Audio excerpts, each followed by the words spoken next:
থাকলো। এদিকে জঙ্গলে কাঠু এবং পাতারানী খুব একা হয়ে গেল।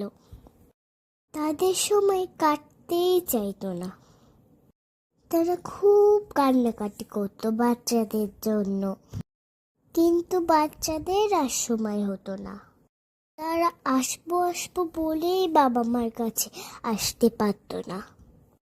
বাচ্চাদের ছাড়া কাঠু এবং পাতারানী অনেক কষ্টে দিন কাটাতে লাগলো।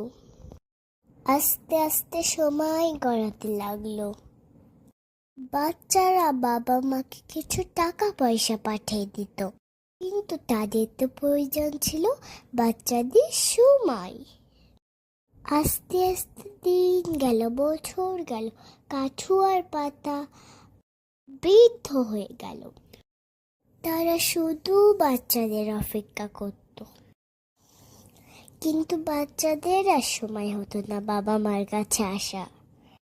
তার অপেক্ষা করতেই থাকলো। তো অপেক্ষার আর শেষ হলো না।